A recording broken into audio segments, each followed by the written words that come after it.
Okay, we are back with the girls 1A regional final. All four regions. Hope you've watched the 2A one before. If not, check that one out after you watch this too. All right, let's get right back into it. We have in Region 1, the final is Gulf Breeze is going to be hosting Ponte Vedra. I believe that's an earlier start, a 5 o'clock start tonight. In the first round, Gulf Breeze with the 19-4 win over South Walton. Ponte Vedra of the 18-2 win over St. Augustine. They did not play this year, and there's no common opponents. Ponte Vedra played a very high-end schedule. Gulf Breeze, just like on the boys' side, had difficulty with obviously traveling and being able to schedule tougher matches. And frankly, it just was not much of a schedule this year. So no common opponents. Gulf Breeze's head coach is Keith Currington. They're 13-0 on the year. I do not see any All-Americans listed for them. Their leading scorers, senior Lauren Thompson, 44 goals, 14 assists. Freshman Aaron Kokapa, 31 goals. Senior Emma Ostrom with 30 goals. And senior Morgan Taylor of 27 goals. Draw controls are handled mostly by sophomore Grace Keegley. And in the goal, you have sophomore Hayden Brown. Unfortunately, I don't have statistics for either draw control percentage or save percentage. Ponte Vedra is led by head coach Jen Conway. They're 16-3 on the year. Senior Sammy Lowinger and senior Pearson Schuchart were both named All-Americans. And academic All-Americans, you had senior Trish Balzer and senior Megan Rollison. Leading scorers, Lowinger, 47 goals, 7 assists. Senior Taylor Roca, 35 goals, 15 assists. Schuchart with 31 goals and 9 assists. Tori Balser with 32 goals and 14 assists. And Trish Balzer with 25 goals and 8 assists. At the draw control, Lowinger and Megan Rollison took most of the draw controls. 65 for Sammy, 29 for Megan. And in net, you had senior Courtney Roush, who was 44% on save percentage on the season. Max Preps lists Gulf Breeze as number 5 in 1A. They ranked their schedule 4.2, which is a little bit below average. And Max Preps has Ponte Vedra number 4 with a 13.0 strength of schedule. That's one of the highest in the state. The prediction on this one is actually pretty simple. Strength of schedule, tougher schedule is Ponte Vedra the favorite.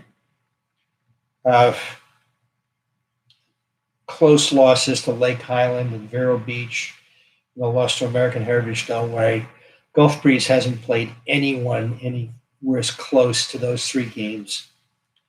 And I just don't see any real quality wins for Gulf Breeze outside of potentially South Walton. I'm predicting Ponte Vedra to win the game comfortably. In Region 2, Edgewood is hosting Lake Highland Prep. In the first round, Edgewood won 20-14 over Merritt Island, and Lake Highland won big over Cypress Creek. There were no common opponents. Edgewood lost 18-2 to Haggerty, whereas Lake Highland has defeated American Heritage Delray, Bishop Moore twice, St. Thomas, Vero Beach, Ponte Vedra, and Newsom. Head coach Alan Clark, 14-2 for Edgewood. I did not see any information on their particular All-Americans. Leading scorer for them, sophomore Lindsay Angemeyer with 51 goals. Sophomore Taylor Koshlep, 39 goals. Sophomore Lauren Koshlep, 43 goals. Senior Riley Kashlat, you might notice a trend there, 22 goals. And freshman Catherine Zeke with 36 goals. I do not have information on who took their draw controls or their percentage. And in goal, it's sophomore Mia Swindle with a 45% save percentage on the season. Lake Highland led by head coach Chris Robinson, 18-0 on the year. 3 All-Americans, Ashley Thurston, senior, Olivia Adamson, also a senior, and Sarah Picorni, also a senior. These are names I certainly remember from 2 years ago at the state championship game. Ashley Thurston with 42 goals and 5 assists. Senior Laura Pittman, 41 goals, 7 assists. Junior Kate Hanlon, 31 goals. Senior Adamson, 24 goals and 18 assists. And that's even with missing almost half the season through injury. Junior Jacqueline Jaskowicz, 40 goals. And Senior Picorni, 24 goals, 8 assists. Thurston, Adamson, and Izzy Hughes take the majority of the faceoffs. Thurston about half of them, and Adamson and Hughes splitting the rest. They're 264 out of 348 on the draws. That's probably around 70+%. And in goal, it's Gigi Adamson, a freshman with a 52% save percentage.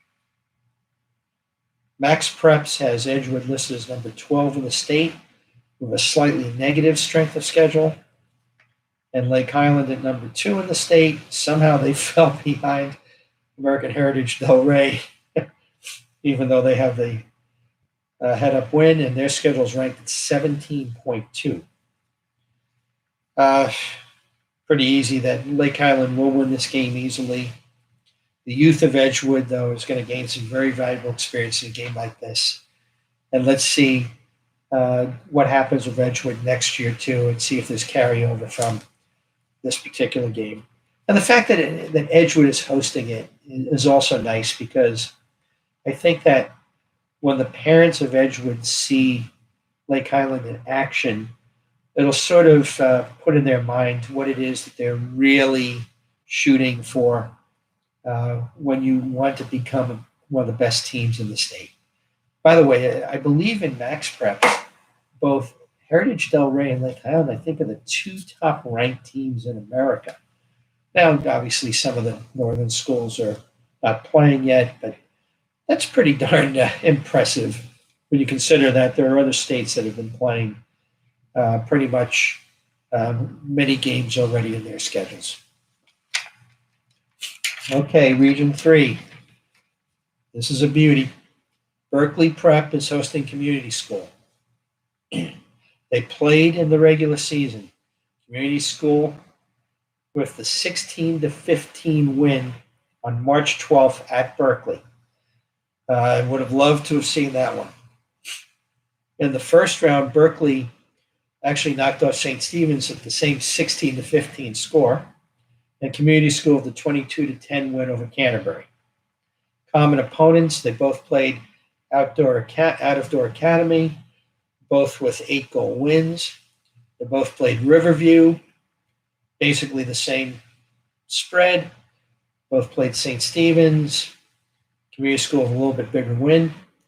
Both played Robinson, basically the same margin of win. Nothing there to choose from either. For Berkeley Prep, we have head coach Emily Hamill. I actually had that wrong last week. I apologize for that. I've not seen anything yet as far as the All-Americans are concerned. She didn't have the numbers handy for me when we communicated this morning. Her leading scorers are senior Justice Barber, junior Annabelle Stifler. I'm sorry, Annabelle. But for some reason, I'm thinking back to American Pie and Stifler's lacrosse experience there too. And junior Ashley Quinn. The drawers, senior Charlotte Graham and junior Barber took, actually senior Barber also took most of the draws. And in goal, Kate Lastly played the most. Again, we don't have the statistics on that. For Community School, head coach Melody Turner, 20-1 record. Her leading scorers, senior Prentice Atterbury, 81 goals, 18 assists. Sophomore Amelia Byerly, 53 goals, 19 assists. Junior Victoria Rankin, 45 goals, 29 assists. And sophomore Emma Smith, 38 goals, 23 assists. Remember, I'm working off of last week's statistics in case you're wondering why I don't have the previous game's numbers. When we get to the Final Four, we'll be updating the goal and assist totals. I don't have the name of the person who does the draw controls. And in goal with junior Kate Kaplan, who has put up a 74% save percentage. That could be significant. Max Preps, as you'd expect with these resumes. Berkeley, number 6, 11.8 schedule. Community School, number 7, 4.5 strength of schedule. So the favorite, or at least the edge goes to Berkeley on that. Well, really no easy way to predict the winner. 1 goal regular season, 4 common opponents, similar scores. Regular season win by Community School was at Berkeley, so there should be no surprise when it comes to what they'll be facing. If there's a late injury, a hot goalie, a nervous start by one of the teams, Community School is very young. Who knows? Toss-up game. Let's see who wins. Good luck to both teams. And then finally, Region 4, Pinecrest will be playing American Heritage Delray. It would have been a Pinecrest home game, but they're not allowing spectators. So they're going to be holding it at Cardinal Gibbons if you're going out to see the game. Cardinal Gibbons is also in Fort Lauderdale off Commercial Boulevard. In the first round, Pinecrest with a 17-6 win over Ransom Everglades. And Heritage Delray with the 22-9 win over Benjamin. Both played Benjamin, similar point spread. Both played St. John Paul, both won with similar point spread. Head coach for Pinecrest, Eileen Plisky, comes in 12-3. I have not seen anything on the All-Americans released yet. Leading scorers, senior Taylor McLean, 70 goals and 71 assists. That's a season. Ella Bishara, 37 goals, 12 assists. Sophia Lerman is 31 goals and 16 assists, but she is injured and out for this game, unfortunately. And Lily Spirides, 29 goals and 5 assists. On the draws, Marissa Safola takes most of them. Don't have the number on that. And in goal, Brianna Spatz with a 49% save percentage. For American Heritage Delray, they were state champs in 2018, runners-up in 2019. 13-1 under head coach John McLean. I'm not sure. I'm assuming that John and Taylor are not related, but yeah, to be honest, I forgot to ask. They're led by sophomore Dakota Riggio, junior Casey Roberts, junior Peyton Wayman, freshman Brooke Goldstein, senior Ainsley Huizenga. And yes, that is the granddaughter of Wayne Huizenga. Don't have the draw control numbers for them. In goal, we've got sophomore Yeda Kudu Erickson and sophomore Brianna Valdivieso, and they're at 58% on the season. Max Preps has Pinecrest at number 3 with a 14.4 strength of schedule, and American Heritage Delray at number 1 with a 19.1 strength of schedule, which might be the highest I've seen period anywhere on the Max Preps strength of schedule. Now, they did play on March 11th. It was a 17-7 win for American Heritage Delray. That was in Delray. You figure you take a couple of goals off of that for the home game. But making up 10 goals is going to be very difficult. I would expect to see Heritage Delray focusing on McLean, see how she can produce. Figure it's not impossible, but it's really not likely that Pinecrest is going to be able to win this game. Either way, a fantastic season for Coach Plisky's team. But we have 2 heavyweight teams in 1A in this state. And right now, all roads point to them being matched up in the final. So I'm going to predict Lake Highland to win this game by about 7 goals. So basically, we're looking at Ponte Vedra playing Lake Highland in the Final Four. And we're looking at the winner of Berkeley Community School facing American Heritage Del Rey in the Final Four. So looks like we got some great games out there. That's it for the girls recap. Get out to a game, lay off the refs, enjoy everything. If you're able to bring a friend, go ahead and bring one. This is Lee Roggenberg saying so long from the Sunshine State.